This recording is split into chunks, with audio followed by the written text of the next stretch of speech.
Je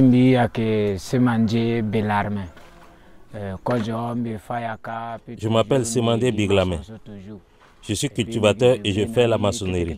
Les violents événements du 12 octobre 2016 nous ont poussés à fuir. Au cours de notre fuite, ma mère a reçu une balle. Elle a été grièvement blessée. Ensuite, j'ai trouvé un travail chez le prêtre. Ils m'ont confié la réhabilitation de leur maison incendiée. Lorsque je suis retourné dans mon ancienne maison le 20 octobre, j'étais le seul. Tout avait été brûlé. J'ai encouragé les autres personnes qui avaient fui à revenir et à reconstruire. Certains m'ont compris, ils sont retournés. D'autres ont préféré d'attendre de voir le comportement des groupes armés. Aujourd'hui, je demande à tous les déplacés de retourner chez eux pour nous permettre d'être enfin ensemble et de pouvoir développer notre pays. Depuis qu'elle a été blessée par une balle, ma mère est paralysée. Retourner chez moi m'a aidé à prendre soin de ma mère et de mes enfants.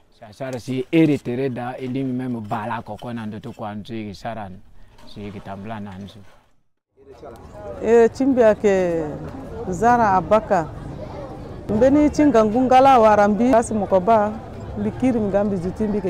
Je m'appelle Zara Abakar. J'ai traversé des moments difficiles et cela m'a conduit à intégrer un groupe armé à Tiringoulou. J'ai passé 7 ans à combattre dans la brousse jusqu'à ce que nous sommes parvenus à prendre Bangui. Arrivé à Bangui, notre chef a démissionné. Après la démission de notre chef, nous avons eu de violents combats avec les Antibalaka et nous avons dû fuir Bangui. Durant ma fuite, j'ai reçu une balle. J'ai été recueilli et soigné par des connaissances de mon père. Aujourd'hui, j'ai abandonné la rébellion pour faire du commerce. J'ai 8 enfants à ma charge. Je dois les nourrir. Leur père a perdu la vie lors de la prise de Bangui. J'ai connu beaucoup d'épreuves. Je n'ai plus de force. J'ai pris de l'âge. Mes enfants m'ont beaucoup conseillé. Mon oncle maternel m'a supplié en pleurant de quitter la rébellion. Les imams m'ont aussi conseillé d'abandonner. Maintenant, avec l'aide de Dieu, j'achèterai une parcelle afin de construire une maison. Je cultive et je fais de l'élevage pour permettre aux enfants qui dépendent de moi de poursuivre leurs études. Avant, il n'y avait plus rien qui fonctionnait ici. Maintenant, il y a des écoles, un hôpital. Les véhicules atteignent Kagabandoro depuis Bangui en seulement 3 jours. Grâce à Dieu, j'exerce une activité génératrice de revenus qui me permet de vivre et d'envoyer de l'argent à mes enfants. Par la grâce de Dieu, la paix va revenir. Ce n'est pas moi qui peux décider du retour de la paix. Ça, c'est le travail de Dieu.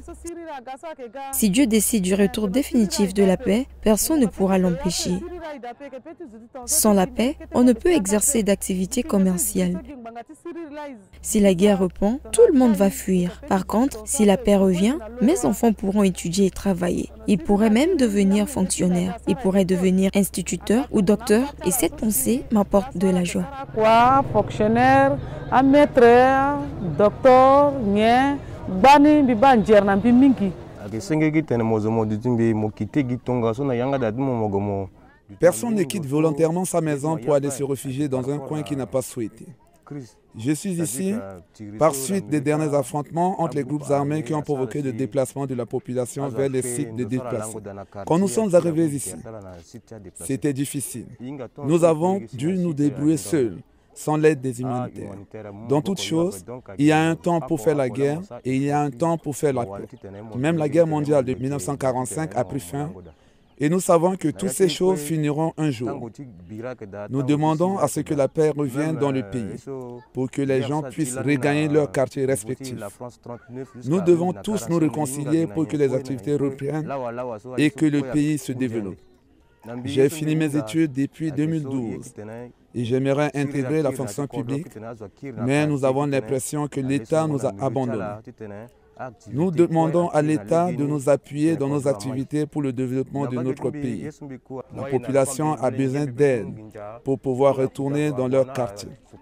Parce que sur les sites, les conditions de vie sont difficiles. Il se pose des problèmes de santé. Il y a beaucoup de problèmes sur les sites. Nous demandons à la MINUSCA de faire de son mieux pour que la paix revienne afin que les gens puissent retourner chez eux. Je suis photographe à Kagabandoro. J'ai débuté ce métier en 1997. C'est mon père qui m'a formé. Mon père faisait de la photographie. À l'époque, il envoyait ses pellicules en France pour les faire développer. Aujourd'hui, il est trop vieux pour faire ce travail. Donc je l'aide, je remets les pellicules à mon père qui les envoie à Bangui pour les faire développer. Et au retour, je distribue les photos à mes clients. Mais depuis, la photographie est le seul métier que je peux exercer pour nourrir ma famille.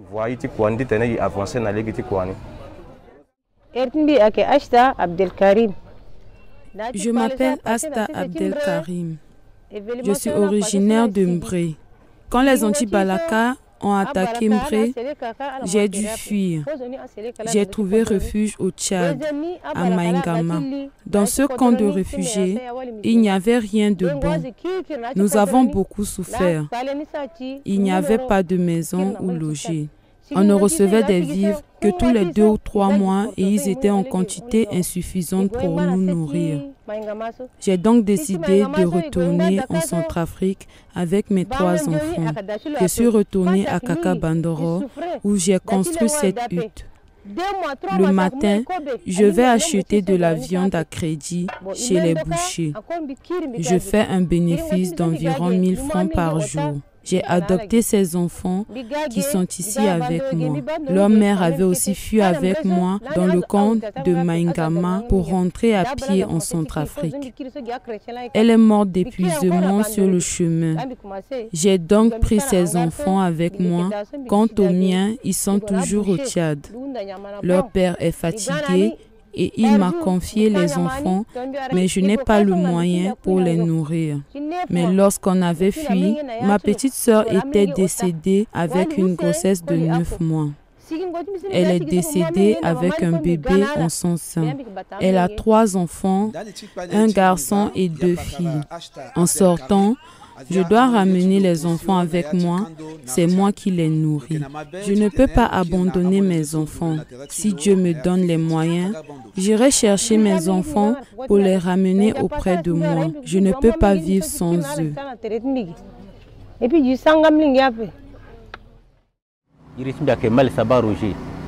Je m'appelle Malissaba Roger.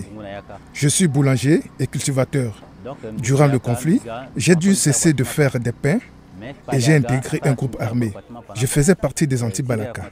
J'ai intégré les anti-Balaka pour me protéger.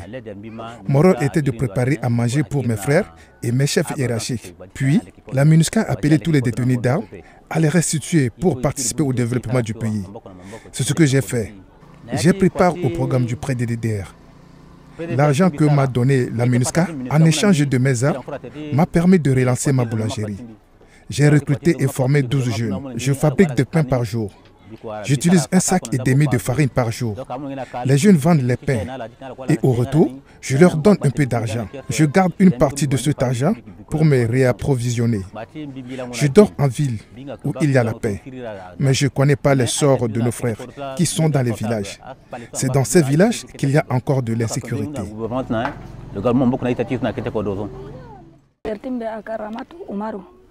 Je m'appelle Ramatou Oumarou, j'ai 45 ans. Je suis né et j'ai grandi à Bossangwa. Quand les anti-Balaka ont pris Bossangwa, nous avons dû fuir. Il était plus d'1 millier de personnes dans les camions qui étaient venus nous transporter. On nous a amenés au Tchad, à Gorée, puis à Maïgama. Nous avons passé 2 ans dans le camp de Maïgama. Nous ne connaissons pas le Tchad. La chaleur y était insupportable. On mangeait des choses sans saveur et nous sommes devenus toutes noires. Un jour, nous avons décidé de retourner en Centrafrique. Nous avons emprunté des pistes avec les enfants et nos bagages parce que les routes principales étaient dangereuses pour nous. Nous pouvions croiser des militaires et être arrêtés. Nous avons fait 3 jours de marche. Un de mes enfants est mort de soif en cours de route car nos réserves d'eau étaient épuisées. Nous sommes finalement arrivés à Sido en RCA le 4e jour dans la matinée. Après 1 semaine de repos, nous avons pris à crédit un bus pour Kagabandoro. Nous étions 17. dont mes 8 enfants. Arrivés à Kakabandoro, nous nous sommes présentés au comité islamique. Le comité islamique a organisé une collecte d'argent pour nous payer les frais de transport. Nous avons séjourné durant une semaine chez l'une des familles que nous connaissons. Puis nous avons construit notre tente ici avec des bâches offertes par la Croix-Rouge. Pendant la saison sèche, il n'y a pas d'eau dans les puits. Actuellement, nous devons aller puiser de l'eau au stade de Ndodé. Bien que nous manquons d'eau et de nourriture, nous remercions Dieu pour tout ce qu'il nous donne. J'ai créé un groupement des femmes à Kakabandoro. Nous sommes nombreuses. Chacune d'entre nous cotise 100 francs chaque lundi. On collecte parfois 10 000, 12 000 ou même 20 000 francs CFA, ce qui nous permet de nous occuper des femmes âgées rapatriées du Tchad qui n'ont pas de parents. Nous leur donnons un peu d'argent pour leur permettre de se procurer du sucre et du savon. Nous aidons aussi certains parents qui ont fui les récentes violences à Bambari. Ils sont arrivés dans des conditions lamentables. À cause de la famine, certains ont perdu leurs enfants ainsi que leurs femmes. La petite caisse de notre groupement nous permet de nous occuper de ces cas et de leur donner des vêtements. Quand j'étais réfugiée au Tchad, mon époux était lui parti au Cameroun. Durant 2 années, je n'ai pas eu de ses nouvelles. Quand il a appris que j'étais à Kakabandoro, il est venu me rejoindre. Présentement, il est à son travail. Il s'occupe des bœufs pour 500 ou 1000 francs CFA par jour. C'est ce qui alimente notre foyer. Mais il est fatigué, il n'a plus de force. Il a plus de 80 ans. C'est un vieux papa.